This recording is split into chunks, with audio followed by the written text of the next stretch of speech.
Pizza Culinary Academy. We are going to be doing some mixing out of our mock pond. To make a batch of bread. So I made a pre-ferment last night.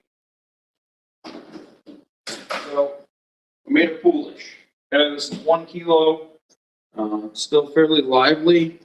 As you can see, it's about collapsing. But we're going to go into our mock pond. We're going to make a batch of bread. So I'm going to start with this.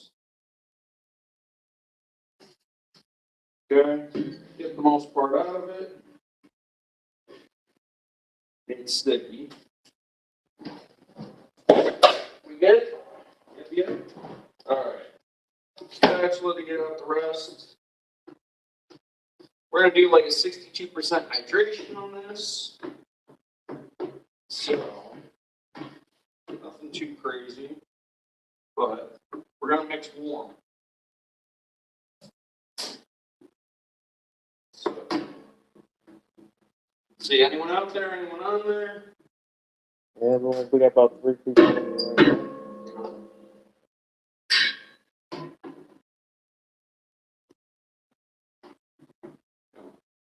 Yeah, the last bit.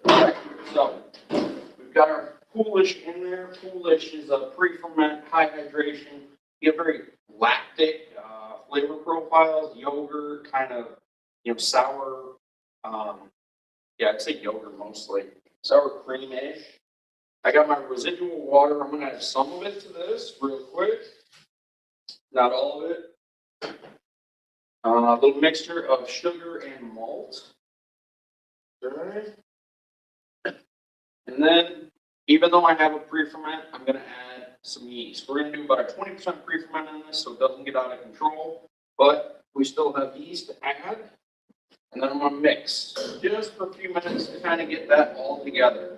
So, this mixer is probably my favorite. It is my favorite mixer, to be honest. You got 2 speeds, and you can set it up like I do have it set to 5 minutes here, 11 minutes there. So as soon as it's done with the first speed, it automatically switches over. So you don't have to be there when it switches. You do have a choice between timed and untimed. If you want to just kind of wing it, you can. Forwards, backwards. The nice part about going in reverse on speed 1 is if you want to make a large batch of biga, you can do that in this mixer. I'll show you that when we're done. Right now, I just kind of want to get everything hydrated, kind of break up that poolish just a bit, and then we'll go in with our flour. So, I'll give it 1 minute, and then I'll reset the clock. All right. So, okay, it's been 1 minute. My poolish is still kind of there, but it's in pieces. I'm going to try to break up any clumps of malt. Using my hand is fine.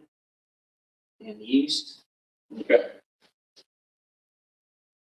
Next, flour. This is a mixture of 00 Chico Stagioni Napolitana and some semolina, just for a little bit of flavor and texture. I'm going to add the rest of my water.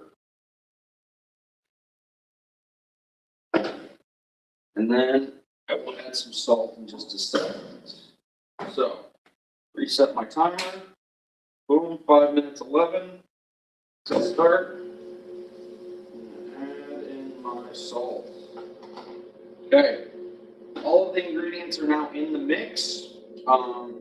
And we're going to do this about a 16-minute mix to get me where I want to go. I want this dough a little bit elastic, so we'll be able to get a nice pull on it.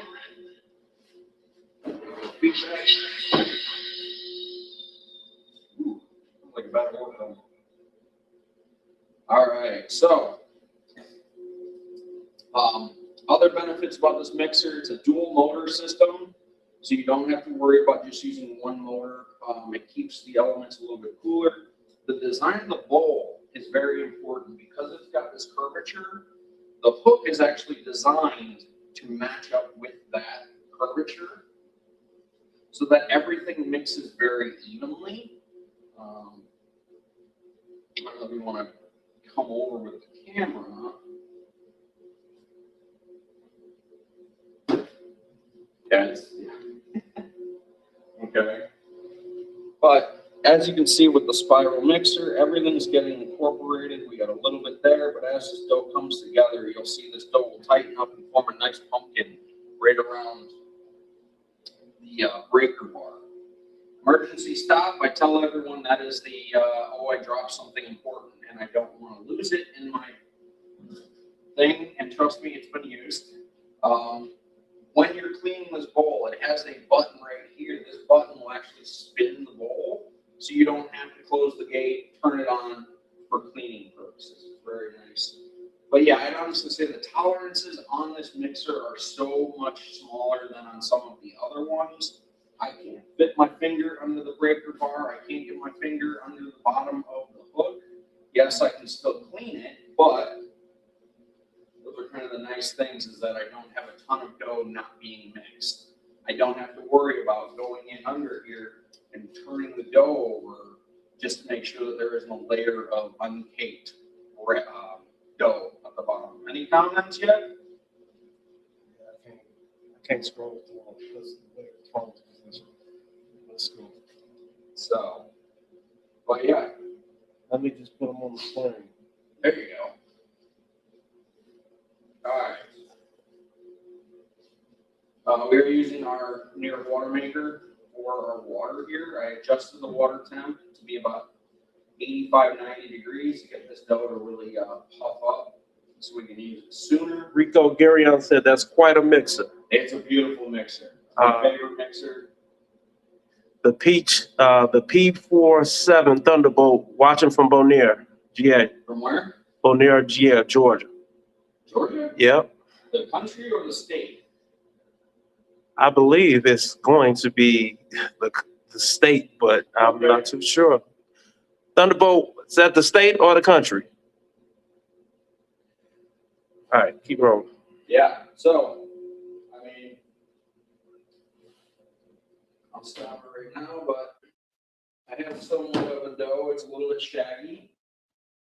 Okay, you want to come take a look? We still got a little bit of dough on the sides here. I'm not worried about that. As this dough mixes, it will clean up all the sides. So we still got 1:40 left on this P1. This is the smallest amount that I can do in this mixer, which is 5 kilos. This is a 60. It's pretty much the smallest one that we sell for the most part.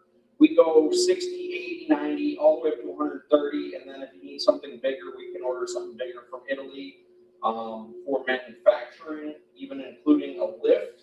So you can lift the whole machine up and pour out the dough.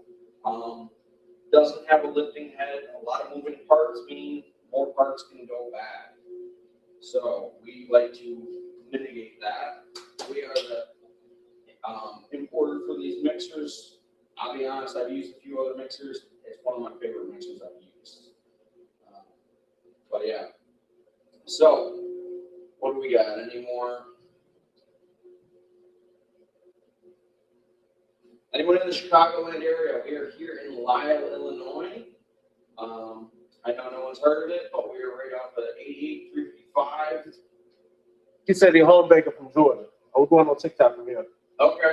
So you're home baker from Georgia. Well, hey, we got a perfect little mixer. If you're very serious about great baking and bread, we do bring in this wonderful spiral mix with tabletop. We're going to do a little video of it earlier, but it honestly dual chain driven, so not belt, and the thing makes beautiful dough. Honestly, it's called the Mini Mix. It's on our website. We have an analog and a digital. That would be anyone that is serious about making dough or breads. Timer just went off. Just switched over to second speed. I didn't have to do anything. Right. But yeah, if you're serious about it, I'd honestly highly recommend the mini mix that we bring in here. So, we got some good mix. We got Rico Garrion is from Buffalo, New York. He's on. Okay, Buffalo, nice. I think Anthony's going up to Cooperstown in a little bit. Fun place. Mm-hmm. Said fun place. Mm-hmm.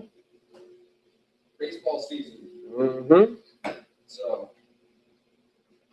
now I'm just watching the dough develop. I mean, And the nice thing about this with a spiral mixer is if I needed to add an ingredient throughout time, I'm going to be able to add it because the dough is constantly mixing and constantly moving.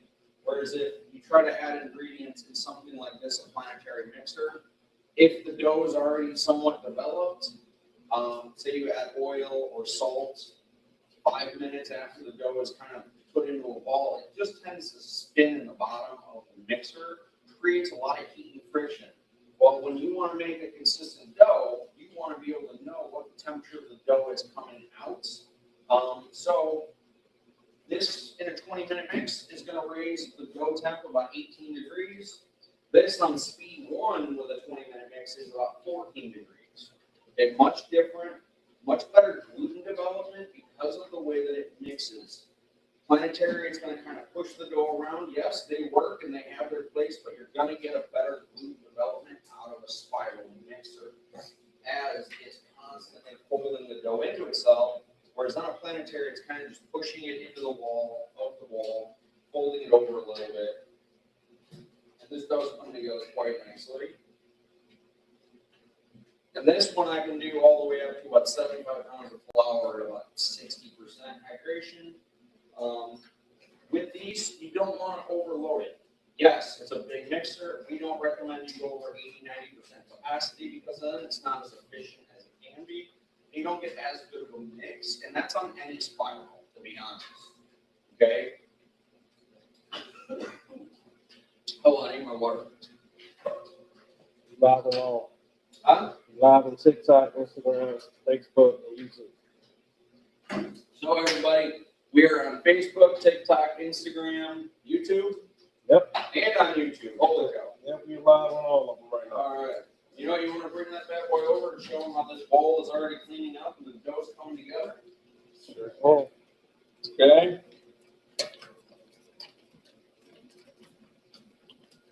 Now, I'll show you. I'm going to stop it for a sec. Okay. Dough's very tight. Okay. I can't do any window painting. The gluten isn't developed yet. If I needed to spin the bowl, I got this awesome button where I can rotate it. I can go backwards if I need to, or forwards. All right, we're gonna go back, hit the number 2 button, boom, back to mixing dough.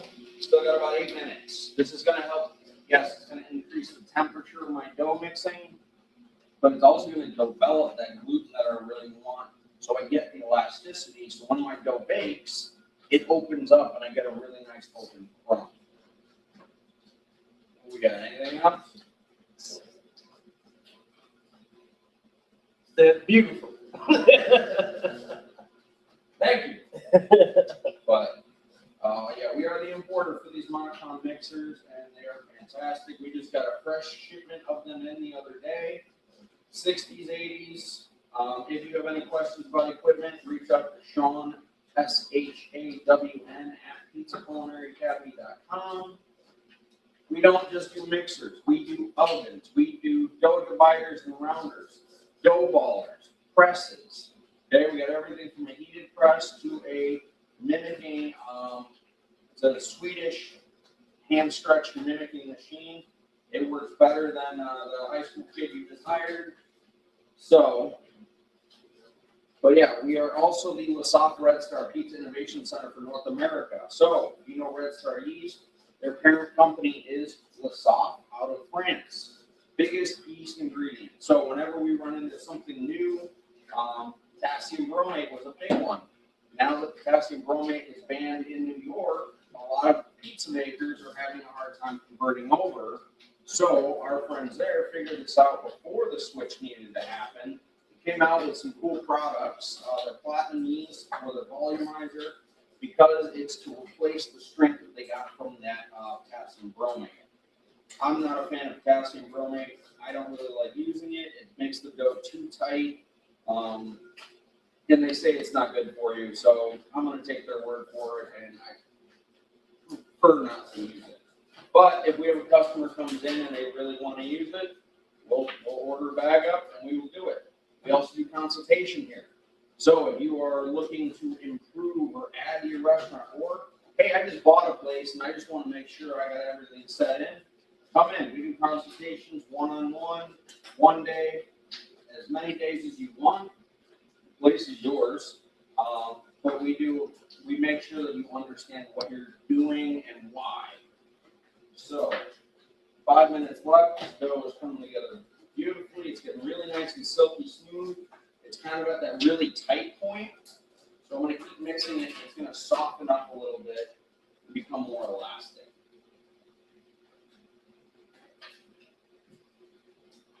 But yeah, we got a million of fun things. Sean's always bringing in cool equipment. You're going to see with this, I got a baguette roller, because rolling baguettes is a tricky business.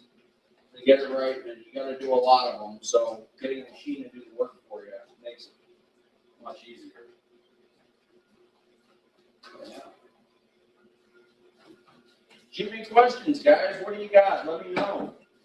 You know, this is a open forum. I got this. We got doughs, all sorts of stuff. Whole minutes.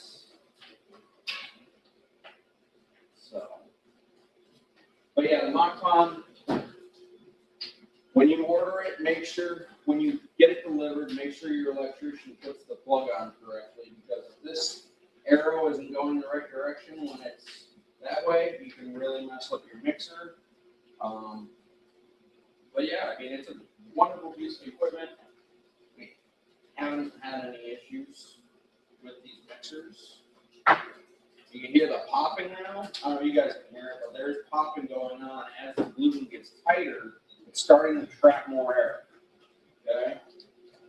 So, dough looks like that. I'm going to open this up real quick. Show you a piece there. The dough is becoming more elastic. Okay? A little sticky. That's okay. All right. Let it keep mixing. It's starting to feel warm now, which is good. It's going to get the activity of that yeast going. So, but it's still a little too tight for my liking.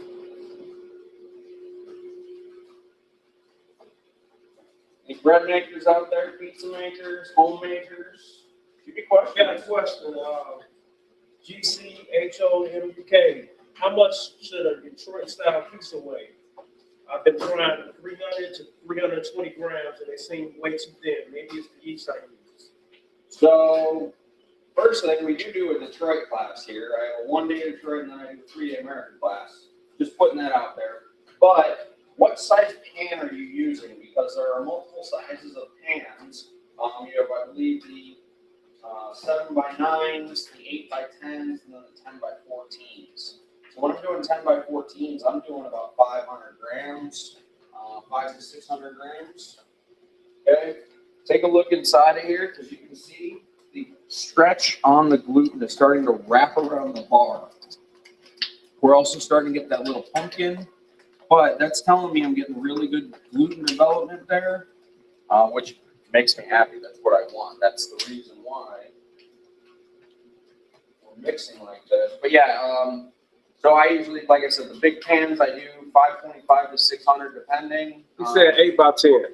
8x10, probably between 250 300. So it might be the amount of yeast and the temperature and the proof time. So 2 minutes left on this. Yeah. What kind of cheese are you using? Break cheese, cheddar cheese, mozzarella? Let me know. Okay. This is kind of a hang out and watch. And don't get dizzy. That's the hard part. Don't get dizzy. Staring at this. When I first started here, I was like, what are they spending 20 minutes staring at a mixer for? And now it's like, well, you got to watch the dough and make sure the dough is doing what it's supposed to do. So yeah, you can see we're getting nice wraparounds on there. Good, strong gluten net. Very elastic. So 1 minute left.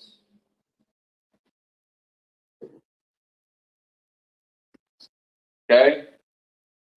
Close. Almost where I want it. So one more minute and then we'll be done. All right, hold on.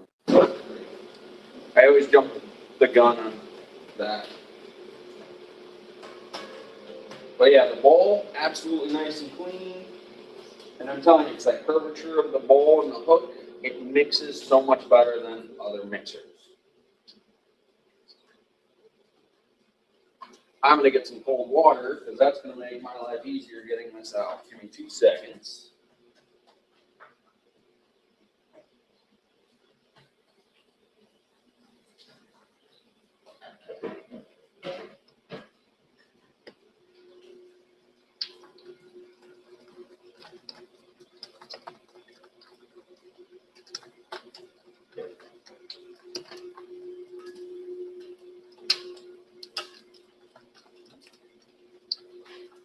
Yep.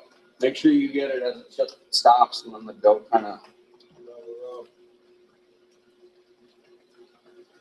3, 2, 1.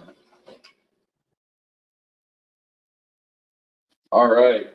So our 16-minute mix is up. Hands a little wet.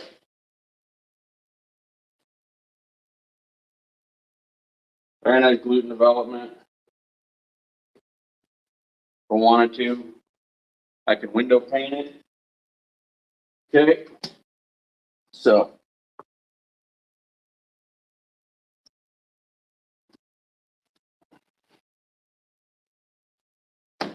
Now here's the cool part. I got all my dough stuck behind there. Press this button. I don't have to fight the mixer. I don't have to turn it on just to do that.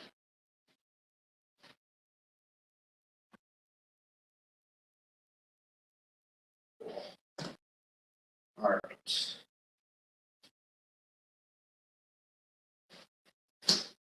Pulls away so clean.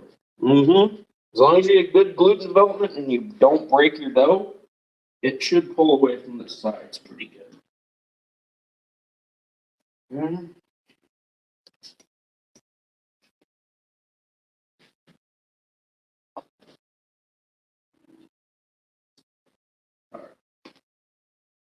He said brick cheese, though, G. Yep. I'm not a fan. I find the brick cheese is too soft. I guess I'll have to try it again. Let's see. So.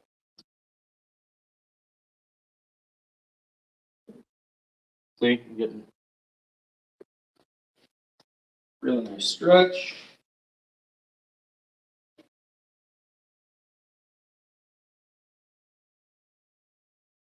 All right, let's do this and then I'll show you guys.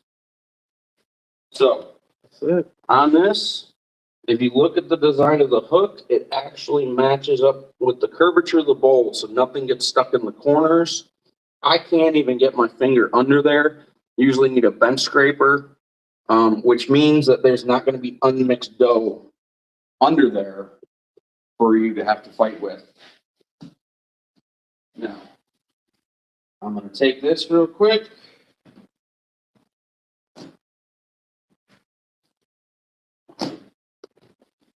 Couple of folds. Tighten that dough right back up, all right? So, she's tight. We're gonna let it rest for about 20-ish minutes, say 10 to 15. Put a cover on it. Where are my covers at? They're over there. Give me 1 second. All right.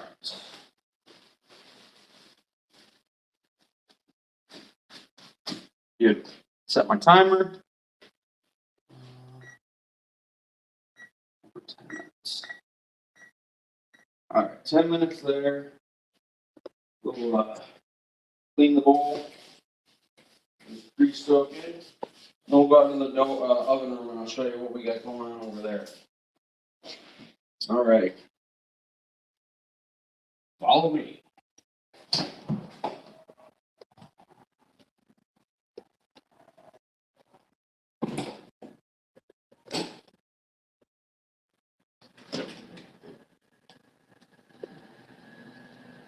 So for anyone new here, this is our oven room. So we have 10 different ovens, different sizes, everything from residential to commercial. So we'll start with our residentials. We have a wonderful line of Alpha ovens out there, but we also have our Tria 40s that we bring in. We'll show them the Alphas also. We have different sizes for different budgets and different needs. This is the classroom area. Here's our classroom, private event area. You want to do a party. Tonight, we got a big local investment group coming in, but we've got Alphas from the larger size all the way to this to the one size individual, one pizza at a time. So just so you know, yes, we do residential, professional, whatever you need trailers. We work with the trailer company that will build a trailer for you. 3 or 4 needs. But we have all the different equipment. We got a reheating oven here. We got pasta extruders. We got warming cabinets. 2-pass dough sheeter for our Chicago friends. If you're making a Chicago style pizza, if you're doing it by hand, this will make a world of difference. 320, awesome piece of equipment. And then we got our Valeriani's. So Valeriani 5th generation. We absolutely love our Valeriani ovens. This one is static deck with gas and wood. So when we start making pizzas in here, I'll start feeding wood. But I'm just getting it up to temp right now. She's holding about 690. She's ripping hot. 690. And you don't feel a thing out here. Nope. The insulation on these things is so good. I'll get the temp gun. Someone stays about 5 minutes away, right across Yackley. Oh, hey, come on by. I'm taking a class. Look at it right now. Okay, this is reading 88, 90. Okay, 90 degrees on all this. Okay, but I go inside, 580, 600. Okay, come out here, 190, 200. So, yeah, very well insulated. One of the top producers, they make everything at their factory in Italy, ship it over to our friends over in Medina in California. They assemble them, and then they will have them delivered to you. This is our rotating wood fire with gas assist. So, open the door. You can see we got the fire in the back there. It's got a shelf right up there where you can put wood in so that you have more of a cooking surface. But also on this one, I'm saying 100 degrees right there, 99, 97, 96. Okay, the outside of this oven, a little bit, but not terrible. And then the floor. My floor right around 630, 640 right now. So, heating that up. We got conveyor ovens, we got deck ovens, electric, doing some other stuff. Then I got some fun doughs, make some pizzas later with. A little bit high hydration, a little bit of auto yeast dough. And then we got prep tables. This is the Frico. Wonderful oven, I'm sorry. My brain. Prep table. Yes. So the cool thing about this one is that I can set this, like right now I got this set to 55 degrees. Okay. So that I'm holding some dough in here Neapolitan style. So I can have it at whatever temperature I want. I'm starting to grow a little bit faster than I was ready for.